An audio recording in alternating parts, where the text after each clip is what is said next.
James is going to free for the school.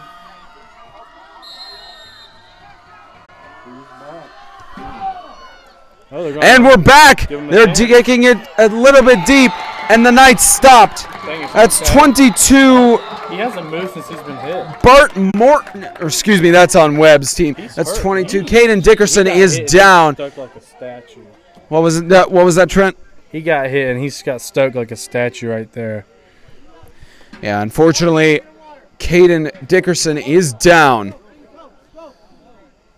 Injury timeout. And actually, before we leave, before we head to a brief mute, the final score: Lighthouse wins 38-32 against Riverside. A close game up there in Antioch. Well, injury timeout. 26 left to go.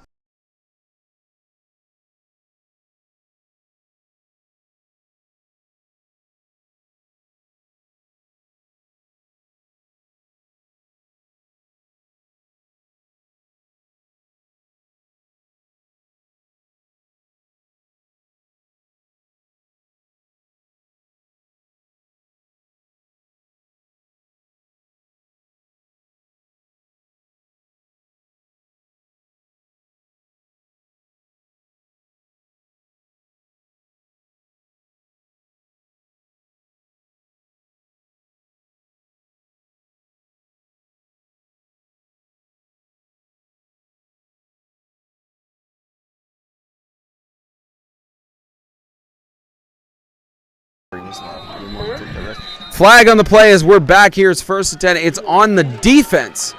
Offsides on the defense. That'll move it up 5 yards. So it's now on the 44-yard line for 1st and 5. Wait a minute. The official. Clock's on the sideline. Sorry. I thought he was yelling at us. What did I do? So they move the ball 5 yards forward. It's 1st and 5 for the Knights. 3:23 left to go in regulation. Ball snapped. Handed off. There's number 2, Josh. That's Eli Cornett. I don't know why I forgot his name there. Fog has started to settle somewhat in the field as it's 2nd down and 2. Just a 1-point lead for the Webb School here. Franklin Classical trying to keep it close and potentially get an upset on the road. Because if Franklin Classical wins tonight, they take the lead in the MTAC South Division as 13. That's Ray Harlow going on the left side. He gets the 1st down at the 49-yard line.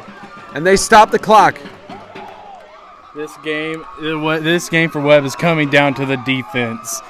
This is a great game going on right now. Bet you're glad that we managed to do a doubleheader today. Just thinking, it's good that we came here for the second half. An intense game here in Bell Buckle. The fog is settling.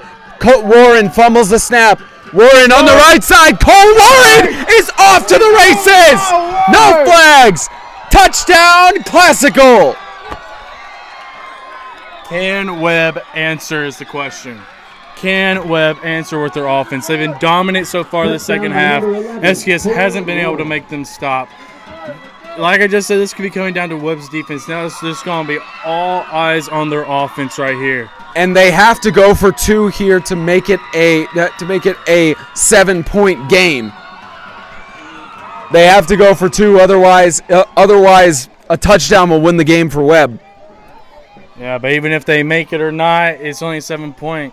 Yeah, so Webb could go for a 2-point conversion again. And you know, if they even get this 2-point, Webb wants this to win, and they feel like they can get it. That's why the reason why they went for 2 points a little while ago. And he is stopped short. That is 7. Joshua Pace stopped short of the goal line, 48-43. It's a 5-point game here in Bell Buckle with 2:24 left to go in regulation. It is not over yet. We'll see how Webb responds.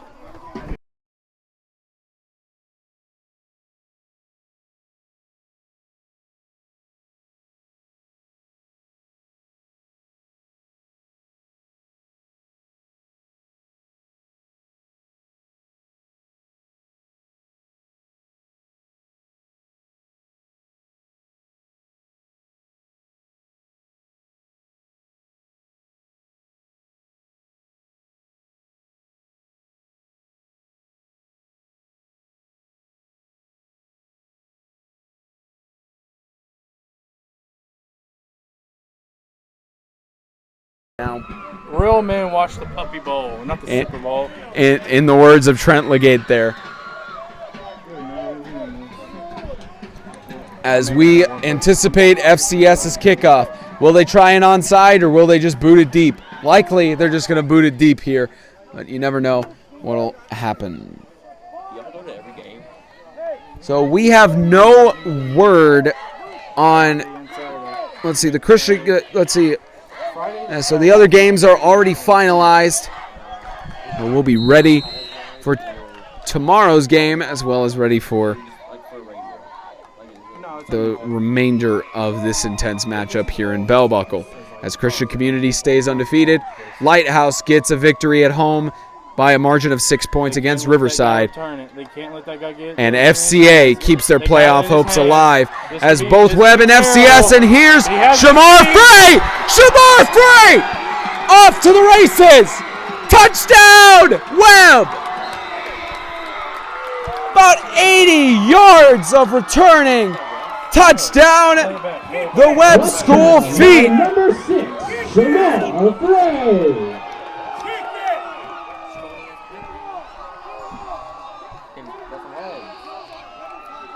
An almost 80-yard return for Shamar Frey. This game still has 2 minutes, 10 seconds left in it. What? My voice cracked out then. Can you believe that? I was shouting, you can't let it get in the hands of that guy on that return. As soon as it got into that hands, it went downhill for FCS. So FCS down by 1 point. This is almost as intense as when Lighthouse and Webb faced off against each other in the semis last season. Just in case they do get a and they will go for the attempt, and it is good. 50-48 with 2:10 left to go in regulation.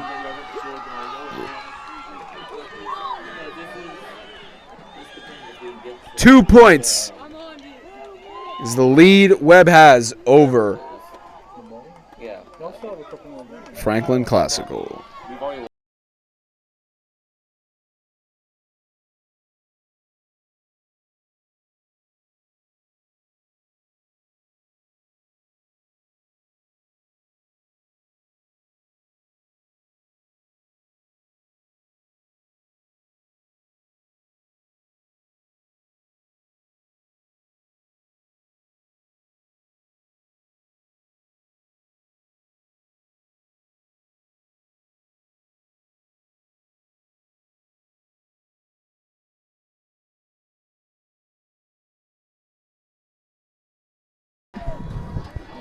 You can talk more.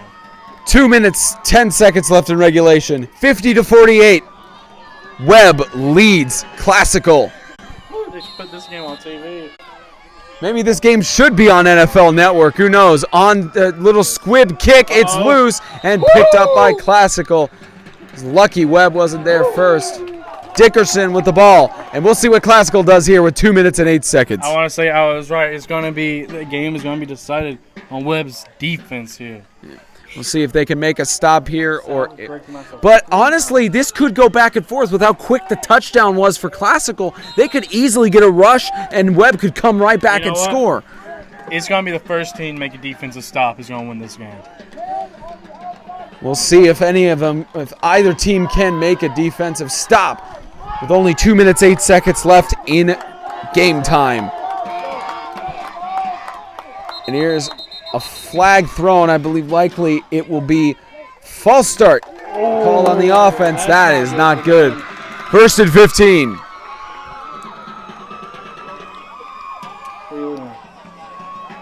What's going on? What's going on? A dad or your My dad. Mi padre. No, I think Spanish here. I think Spanish here. Is that your dad? Huh? No, I'm the white suburban. 1st and 15 after the penalty. No. Why y'all got that card? Warren tries rushing up the middle. He's stopped at the line of scrimmage. Oh, I was about to say, they need a bullet. That'll be 2nd and 15. Maybe a loss of a yard on the play. It won't be. 2nd and 15. The clock running and a timeout called by Classical. Too close to call here in Bell Buckle. Quite literally, Trent. Get your hand off me. Quite literally, Trent. This is where champions are made because this is the home of the MTAC Championship. It's not likely that we'll see, depending on how things work out, we could see Webb and FCS in the championship. It's possible. So. But for Webb to potentially have home field advantage in the championship, that'd be huge. But looking at this is sort of a preview of potentially a semi-matchup or even one of the consolation or championship if these two teams face off. This game has been crazy, and I would love for it to happen again. It's just, and like I just said, it's going to be the first team to make defensive stop. It's second and really long right now, so it's in Webb's favor. 2nd and 15. Warren takes the rush, and he avoids, spins out of tackle. He's sacked for a yard. 3rd and 16. Y'all win, y'all gonna act like this is the Super Bowl.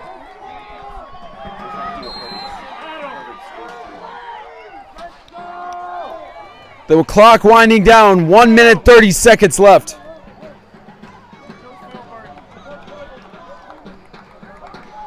Back them up a little bit.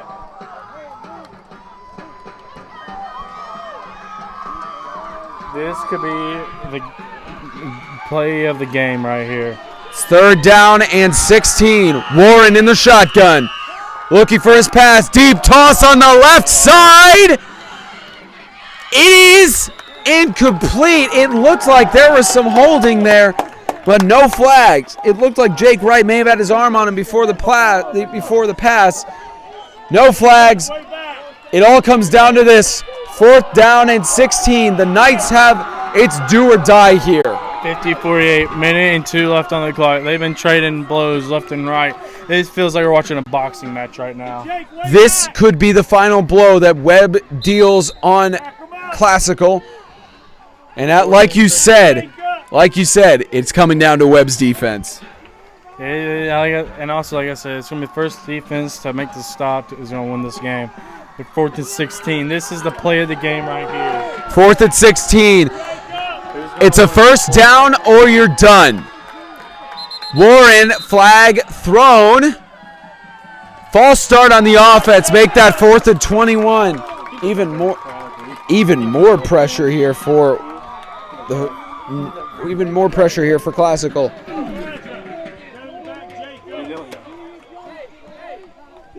So 4th and 21 here for Classical. They're back on the 24-yard line. Don't click away from this. You don't want to miss this. This is might be one of the biggest plays of the season. It may be either with Webb's stop or with Classical's conversion on 4th down. 4th and about 20. Warren scrambling around. Tries to keep it alive, and he won't get it. That's over. The game is over.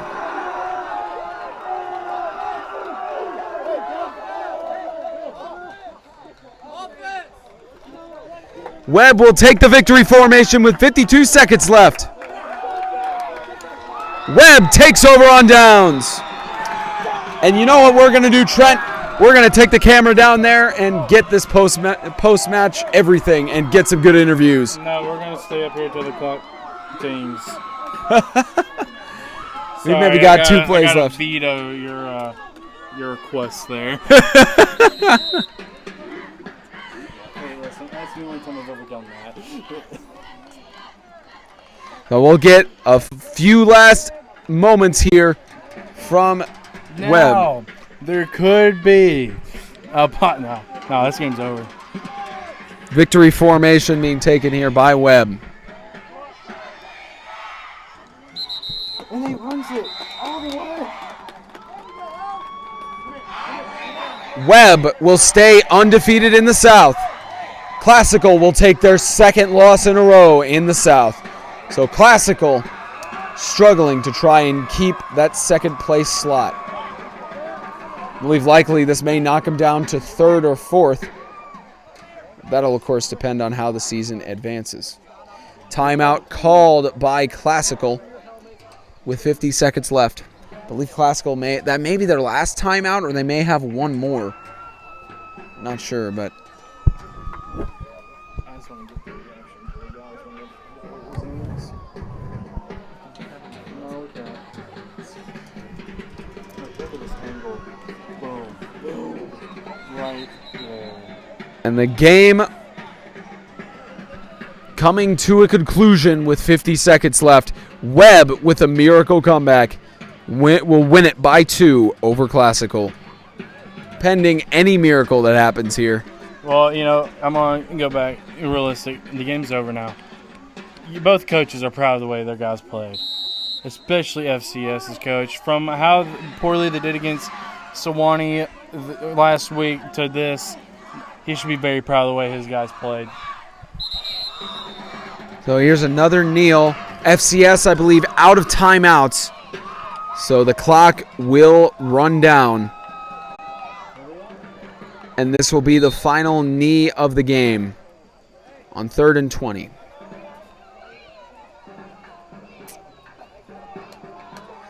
And as Trent said, there's a lot for both coaches to be proud of, and I'm sure they will give their reflections on how proud they are in the post-game interviews we have with them. And that's it. The Webb School stays undefeated in the South. 50-48, a victory over Franklin Classical. And the clock expires. Webb, their fans running to greet them. The Feet stay undefeated. Final score tonight is Webb. So we're going to head down to the field now and get some post-game interviews. Stay here. Stay tuned. We're still here.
Hey, good job, guys. That was probably one of the better football games I've ever been a part of.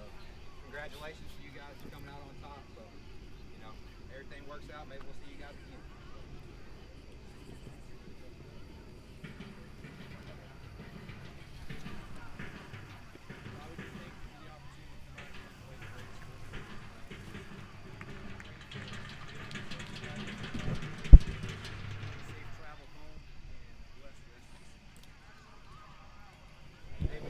Good job, guys. Good luck to y'all. Hold this. I'm going to get the coaches real quick. Let's go, Brandon. Come on.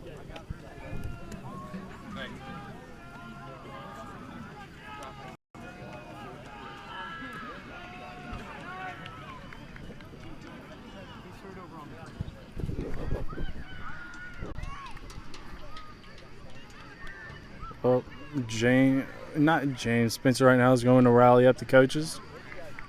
Great game. Sorry y'all missed the first half of it.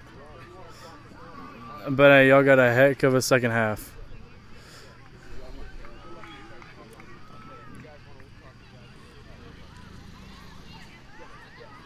Well, they already took down the score, so I can't really show y'all that. But great field they have here. Get them talking down there. I'll come and finish up. All right, guys, our first wrong dial in there. Our first post-game interview with Coach Feldberg. Coach, you guys are undefeated in the South right now. Miracle comeback for you guys. How does it feel to come back against? If the FCS had won, they would be number one in the South right now. But now you and FCA are in a tight race for undefeated record in the South. How does it feel? I mean, it's being a part of that kind of game is just amazing. Just back and forth, all the resiliency of our guys. It just shows. We were down 2 touchdowns in the fourth quarter, and they never give up. They've got so much heart, and we made some huge plays that. The strip and then the recovery down here on that fumble when we came up short, it was huge. So just big plays, and it really weren't, Shamar made huge plays on offense for us, but defensively it seemed like there were always just different guys stepping up and make plays for us. But it's amazing. Yeah, and Trent mentioned in the broadcast booth that it would come down to your defense on how that would happen, and they made a big stop towards the end there, keeping him down. When the Knights got that touchdown with about 3 minutes left in the game, they got that touchdown on the right side with Warren taking the rush. What did you tell your guys in the sideline for going back on offense? I mean, basically, we can score quickly. It's not an offense that takes us long to score, and we've got huge playmakers. So we're never out of a game. We were down in New Life, Alabama. We were down 3 or 4 touchdowns in the second half and managed to come back and fight in that game as well. So we're never – I feel like our guys really are true believers in the fact that we're never out of a game. All right, well, you guys got your game next week. It's still on your race. You've got all South games through the rest of the season, so best of luck to you guys. We're looking forward to following you. Thank you very much. Right. We'll get Coach Seth Witherington on camera in just a few moments. He's talking with his guys over on the side there. Yes, Trent signaling to me he is going to be coming on. We told him. He's just getting a lecture to his guys and such, and I'm sure that he's talking about, of course, Coach Witherington, of course, talking to his guys about, the 2-point loss and some things to take from it as well. Again, Christian Community remains undefeated. They'll be facing against South Haven Christian School. That's at their home field in White House. Essentially, it is quite literally, without any debate, whoever wins that game will host a home semifinal. That's unfortunately without any debate. Whoever wins that game will host a semifinal in the MTAC playoffs, as well as next week several different games going on to further shape the playoffs as we head into October and as well as the playoffs in late October. So we're, of course, just waiting on Seth Witherington here to come and talk to us. Now, Trent, let's do our post-game analysis a little bit here since we're waiting. No, don't eat your... Okay, fine. Go eat your seeds. Go eat your seeds. You change your mind so much, man. Listen, I was going to eat my seeds, and he wants me to do this. All right, well, Coach Witherington will be here in a little bit. But, Trent, I mean... we said it ourselves. 50-48. The score speaks for itself. Both teams kept fighting back. Webb was down about 1 to 2 scores at the half. Both teams clashing, colliding, but eventually Webb came out and won by 2 points. FCS could take a lot of things positive from that game, including that they never gave up. They can take a lot of positives, but they can take a lot of negatives. They lost. So there's something they can improve. And so, you got to look at them both ways. You can say, yeah, our players did really good. We're really proud of them. But you got to, as a coach, come back and say, but we still lost. There's always something you can improve upon because you didn't get the win. You got the loss. And that could be that they need to fight more in the fourth quarter or fight more than what Webb did. Like our friend up there recording the game for Webb, they said that they're a fourth quarter team, and it really showed. Yeah, it did. Tonight. But I don't want to discredit FCS from anything. They did great. Webb did great. This is a great game. kind of wish we would. Now I kind of wish we left Sewanee a little bit early. If only the Sewanee game had gotten out a little earlier, we could have seen this full game in full in depth. This is the first any portion of game that we broadcast Webb, so it's been a good game. We were originally going to go down to the New Life game, but fortunately travels prevented that. All right, let's FCA and Sewanee. All right, let's while we're still waiting on Coach Witherington, they're still giving their post-game pep talk. He'll be here in a little bit. You know what? Let's save our predictions for tomorrow's game until we get an interview with Coach Seth Witherington, because we do want to have that interview, of course, here. So a lot of good games that happened tonight. There were 2 close games and 2 sort of blowouts, even though Sewanee did fight back against FCA. That is the truth. They fought back, and they tried to push through and potentially get a comeback there. And we'll be live in Mount Juliet. Heat versus Madisonville. Someone's going to break their winless streak. Well, we'll preview that in just a little bit, even though he kind of exposed it, even though it is on the helmet schedule. The guys giving their last huddle here, and Coach Witherington, I believe, will head over here momentarily. Of course, I did talk to him to clarify your question, Trent. Yes, I did say, hey, I want to get an interview with you after your guys. You know what? Let's take the camera over. I said take the camera over. Let's get the camera over. But first, actually, celebration for Webb as they remain undefeated. A big win for them in the chase for the MTAC playoffs. It's a very big win for them. All right, let's take the camera over, see if we can get Coach Witherington's attention. He may have just had it slip his mind there that he said, yes, I'll do a post-game interview with you guys, which, understandable. So Webb celebrating a victory, and we're going to get Coach Witherington just a quick word, and then we'll preview tomorrow's game and sign off for the night.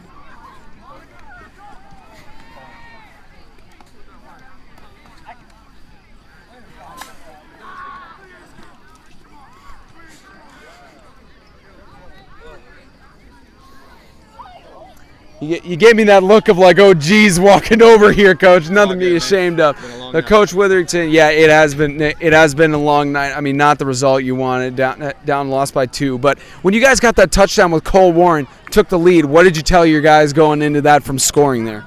Well, obviously I told them good job, for going down the field and making a play, but we got to keep going. The game's not over. There was still probably a couple of minutes left at that point, and we had to keep going. Came back and let them get a big play. So, that's just the way the game goes sometimes. It was a good ball game. Hats off to Webb. Those guys fought their tails off all night. Much love for my kids as well at Franklin Classical. I just think, I know there's a scoreboard out there, but tonight, everybody played like winners. And so that's all you can ask for. We gave it our best effort. They gave it their best effort, and they came out on top tonight. Yeah, and Coach, you guys have got a lot of South games coming up through the rest of your weeks in the season, of course. And tonight, I'm not sure if you heard the score of the FCA Sewanee game. You heard that. We were there broadcasting that game. It was pretty unexpected and such. So FCA and Webb remain in all 4 of the teams, Sewanee, FCA, and Webb, really tight race in the South right now for the playoffs. So I'm sure you're going to talk to your guys minimally about the playoffs, because I know from some coaches, some of them are like just one game at a time and such. But at least in terms of the chase for the playoffs, what are you going to tell your guys going forward? Yeah, I mean, my guys know the situation. We're not dumb to the situation, the opportunity we have in front of us. Our goal was to make the playoffs and advance through the playoffs. That was the goal we set at the first of the season. So we put ourselves in a situation now where we're going to need a little help to do that.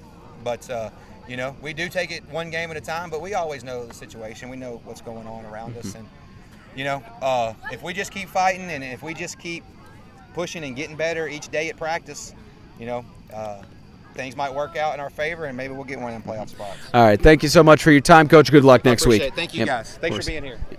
All right, and Trent just walking off camera for a little bit. He's, greeting all the players, telling them about their defensive line and all of that kind of stuff. So we'll see if we could get Trent on here in just a moment. And Trent over there talking to some of the players. I'll get a camera shot real quick here of Trent, just so you guys can kind of see what's going on here. Trent is talking to some of the players over there, catching up with them. Some guys he played with in the All-Star game.